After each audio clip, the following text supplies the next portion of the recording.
Now who are you? Be that. And then you see what your life will be like. You see. I can tell you my experience, the more and more that I recognize who I really am, that is not this body. That is not the story called Edwin. I have all the stuff that I used to have, but I have no problem with the stuff that I used to have. I can't say to you everything's been healed and everything's been fixed. Certainly not. But what has changed totally is that I have no problem with all the stuff that I was forever before trying to get rid of. Now I'm not trying to get rid of anything, because what is there to get rid of? If it falls away, it falls away, very naturally. You don't have to make any decisions. The eye hates that, doesn't it?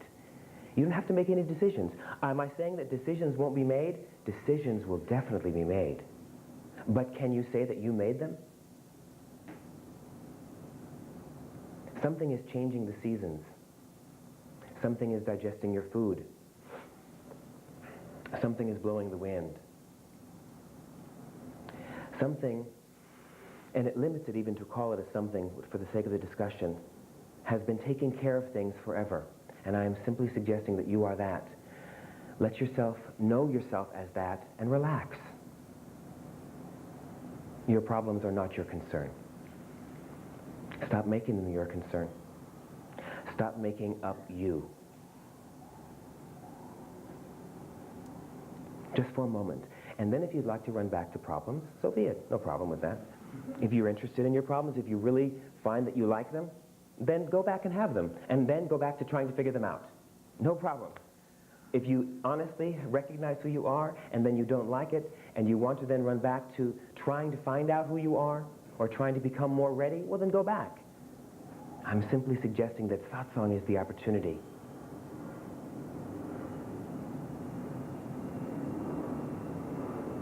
to finally be still. Like I said at the very beginning, to finally recognize what is always still. Nothing has ever happened to who you are.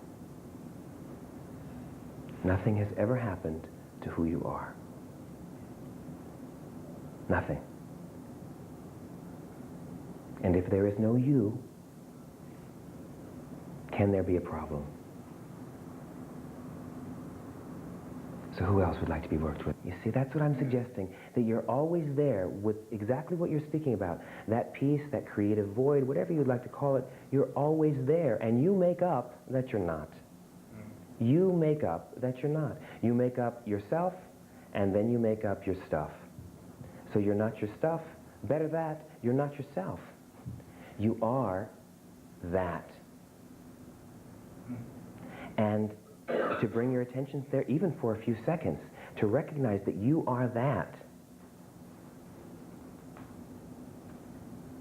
I mean, it's just so frightening to somehow be confronted with that. Who is it frightening? Excellent. Do you hear this? Excellent. This is satsang.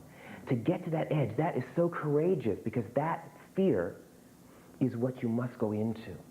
Because whoever it is that is afraid, of course that is afraid, because I'm challenging its very existence. You'd get afraid too if I was challenging your very existence, which I am. And the ego is saying, wait a minute, you're challenging that I even exist. And I'm saying, absolutely, I'm challenging that you even exist, as you know yourself to be. So go into the center of that fear and tell me who is there. Who is the source of that fear? I almost feel it's my breath, because I feel like I'm going to stop breathing if I go to that place. Excellent. Excellent. Now, who are you that has never breathed?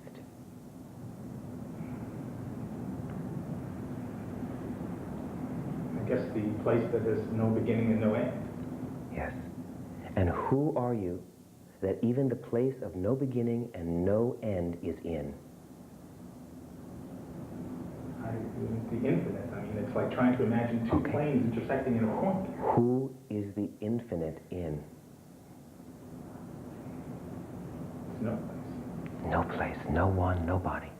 And then even that is in what I'm speaking about. That is satsang. Simply bring your attention to that. Be real. Tell the truth. I'm simply asking you to tell the truth. I see nothing wrong in the games that we play as these roles, as Dave and Edwin. There's nothing wrong in them. They can be actually quite fun. I like my role. I think it's fun. It's a good character. I don't mind the character that I play. I have no problem with him. He's crazy. He's nuts. And he has certain things that are strange. But nevertheless, there's really no problem with this character. But I don't want to be owned by this character. I don't want to really believe that this character is real, because that's living a lie. It's not true. And so all I'm suggesting is that we tell the truth about who we actually are. I was watching on what was that? So This Week with Cokie Roberts. Love that name, Cokie. Cokie Roberts, and they had the mother of Ellen DeGeneres on there. And the mother of Ellen DeGeneres was speaking about her daughter coming out and what a wonderful process this was for her to come out. Perhaps you've heard this, yes? Well, then I was contemplating, but what we're speaking about is the ultimate coming out. I mean, this is the real coming out. Because ultimately, she's not this, she's not a homosexual, she's not this, she's not that. What is she really? Beyond her this, beyond her that, beyond her this, beyond her that. What is she really? This is the ultimate coming out. And I don't in any way have anything against the liberation that you feel from coming out about anything in your life. That's wonderful. But that cannot be compared in any way to the coming out, to the final coming out, to liberation. Because that's what we're all looking for, is to finally tell the truth about who we are and stop playing this game that we are this character. And then to come back into the character, but taking it far less seriously. Because seriousness is the sin. If there is a sin, that is the sin. When you take that you are this character so seriously that you begin to believe it, you actually believe your story, and then you believe you have to do something about your story, it's endless. So I'm suggesting that you can drop that, and you can be who you are, who you've always been right now. And the experience can be one of fear. How many other people have experienced fear as I've been speaking, or if you've heard this before? Anyone? Raise your hand if you felt fear. Well, there you go. How could you not feel fear? Because the very I is being addressed. Who addresses it like this in the world? And people don't do it. It's all a game of pretense. It's a game of mirrors. It's all smoke and mirrors, isn't it? You be you and I'll be me, and I'll talk about me and you talk about you, but let's not talk about reality. Let's not go there. If I have to, I'll go there once a season to satsang. If I have to. And like I was saying, I don't think that people even know necessarily why they're here. I really don't. I can bet that some people may have an idea, but most people don't even know. They just have known to come. And that's how you come to satsang. You can't say, I don't even know why I'm leading satsang, let alone the fact that you're doing it here. It's not something you can say, I'm doing it because. It's just what there is to do. It's just what there is to do. And what there is to do is tell the truth about who we are, even if it's just for a moment. I'm not asking for the rest of your life. I'm not saying you have to change everything. I'm saying for one moment, let's be real. Let's wake up. That's all that I'm saying. Thank you. Anybody else?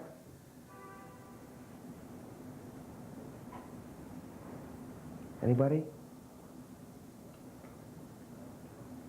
Excellent. Here I am. Yes. Welcome. So I am in this body, and this body is matter. And this body's what? Matter is flesh. Okay. So there are some rules, some limits to this body, and we're living in this world, this life, this existence, in this body, here in this world, confined. Well, there are some limits, like you gotta eat, you gotta do, you gotta stay somehow in this existence or not. That's for me. Okay. This is the thought of the I, isn't it? I have to do.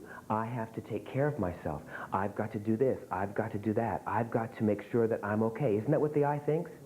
And the I says, wait a minute, it can't be so easy. I've got things that I need to do, and if I don't do them, who is going to do them for me? Everything's going to fall apart if I don't keep things in control, yes? I'm not talking about worrying, doing the stuff. I'm doing everything without worrying. Okay. So I'm doing even doing it. Just I need to do it, like I've been doing it without any worrying, I'll be successful automatically because I believe I can do it. Right? But still, I wake up in the morning and I gotta do it. Yes. But who is this I that still has to do it? Why not? Do you have to digest your food? Are you digesting your food? This I that's doing everything else? No, it's automatic. Why not let the one who's digesting your food do everything else? Are you making sure the sun rises and the moon rises and sets and all that? Are you doing that? No. So why not, whoever's doing that, whoever that is, why not let that do everything else that needs to be done in your life? The same things will need to get done, but can you honestly say that then you will be doing it? Then there's no stress. The stress only comes in when I am there doing it. Again, the I is the cause of all the trouble. How can I release myself from thinking about this? You can release yourself from thinking about this by releasing yourself from yourself. Then, Release yourself from yourself simply by realizing that you as you know yourself to be don't exist. There is no you. Where are you? Where are you? I don't see a you. I see life. I see life. There's only life here. There's only life. And you make up that there's you and me. We make up that there's you and me. But is there really? There's only life here. And life is taking care of everything. Always has and always will. And you are that life. more. So we have the opportunity here in satsang, and actually the opportunity is every moment that you live to simply recognize who you are that is no longer looking for anything. And then there's nothing at all wrong with going and doing and getting and having, but you are no longer looking to that doing or that getting or that achieving or that wanting to bring you something. You simply are doing it because that's what there is to do. Why does the bird fly? The bird flies because the bird flies. And then you just start living your life very much for the same reason as the bird flies, because that's simply what there is for you to do. You're not looking for the doing to give you anything. You're not looking for the achieving to make you into anything that you have not already recognized yourself to be. You are simply achieving because that's what there is to do, to achieve. But you do no longer live in the pretend game that once I achieve this, then I will be more happy, then I will be more complete, then I will be more fulfilled, then I will be greater. Or the other illusion that goes along with that game, which is that if I don't achieve this, I am less than. If I don't make it to this point, I'm a failure, and all that rest. So we're here to just drop the game, drop the storytelling, just for a moment, just for a moment. See who we are beyond this I that we learned ourselves to be. We learned ourselves to be this somebody, this cloak, this pretend game. And there's nothing wrong with it. It's actually quite beautiful and wonderful as a game, as a wonderful game. It's fantastic. As William and Edwin and Cheryl, it's wonderful. But then to get lost in a game and to start taking the game seriously, then we begin to suffer. And there's nothing even wrong with that suffering. We're all allowed to suffer. We all know that. But the suffering is simply unnecessary in the end. Perhaps you can remember as children when we used to play games, hide and go seek or whatever it was, and then someone started taking the game very seriously. Like they wanted to win really bad. And then the whole game took on this other kind of quality, and it no longer was so much fun. It was different.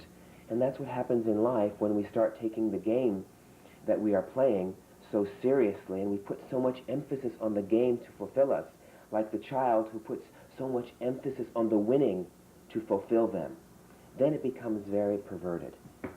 And there is suffering, and it's no longer necessary for us to do that. So we're here to stop and to recognize who we are behind this mask that we have learned ourselves to be. And this is called self-inquiry. Who am I really? Who am I beyond I? Who is the source of I? Who is the source of my mind? Just contemplate that for a moment. Who is the source of my mind? What animates my mind? What animates my mind? What is the animating force behind these eyes that you see speaking and behind those eyes that you see looking out?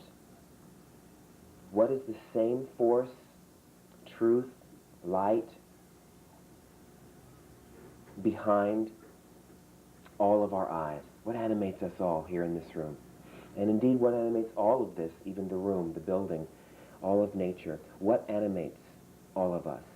This is indeed who we are, who we have always been, and who we will always be. And so we have an opportunity to recognize that. And my experience is that if you recognize that, even if it's for a split moment, there is the tremendous experience of peace. There's just this peace. But even that experience of peace is still not even what I'm speaking about. Because even that deep experience of peace that you might experience here in satsang, even that experience is in that which you are, that which I'm speaking about. Everything is in that which you are. Everything is in that which you are. Everything that you can see with your eyes, experience with your senses, or imagine with your mind, all of that is actually in who you are. And that who you are is free. Your birth and your death both appear inside who you are. And so there's no problem with your birth, there's no problem with the story, and there's no problem with your death.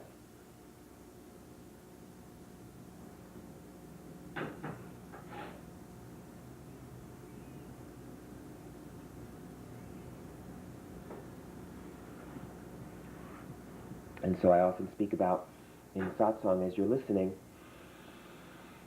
the I can rise, because satsang is the tomb of the I. It's a wonderful tomb, a glorious tomb, but it is the tomb of the I. And so, as the I begins to experience this tomb, it begins to fight for its life, fights for its reality. And many experiences can come up in that. And so what we do in satsang is we just begin to investigate this I. Who is this? And we take the I very simply and very naturally back to its source. And then you can see for yourself, not because I say so. It's not about what I say. It's not about what I share with you as my experience. It must be your experience. So you simply take your I back to its source, and you see for yourself who is the source of I. And then you recognize yourself to be that source. And then, if you want to, you can go back to pretending that you're not the source, pretending that you are this I.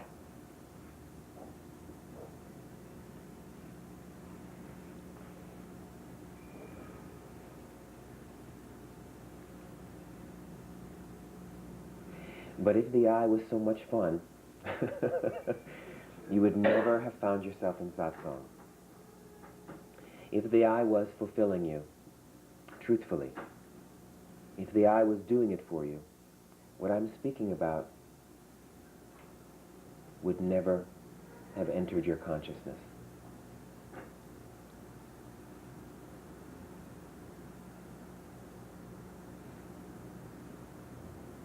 And so it's important to tell the truth, that no matter what your eye says, deep down, all of us here want the truth. no matter what our eye says. More than anything else, all of us here want the truth. Finally. You've heard the phrase, the truth shall set you free? In my experience, this is true. The truth does set you free. And better put, perhaps the truth shows you that you were never enslaved, that you were never in bondage, that the bondage itself is an illusion.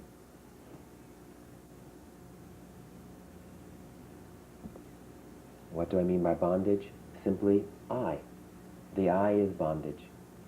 I am this body. I am what's happened to this body. I am my childhood. I am my past relationships. I am the ups of my life. I am the downs of my life. I am my problems. I am my worries. I am my joys. I am my addictions. I am my habits. I am my spiritual path. I am a husband. I am a wife. I am my body. I am the greatness of my body or the hideousness of my body. I am my mother. I am my father. I am nobody. I am the greatest somebody. This is all what I consider to be bondage. Because the truth is, you are not somebody, and you are also not nobody. You are nobody in particular. And in truth, you are not even nobody in particular. Because as soon as you conceive of, oh, I am nobody in particular, you are also then not that. You are that which cannot be conceived of. You are that which cannot be experienced. And yet you can have a deep experience of who you are. But then even that experience, you could not say, this is who I am. For even that experience is in who you are. Just like I was saying about peace. Someone was saying to me the other day about a story about a teacher they had gone to, and they were at some service that the teacher was giving, and one of the devotees stood up and said, please, just, teacher, cut off my head. Finally, just cut off my head. And the teacher said to the student, I already have. You just don't realize it. And I would just add a little bit to that and say, the truth is, you never had a head.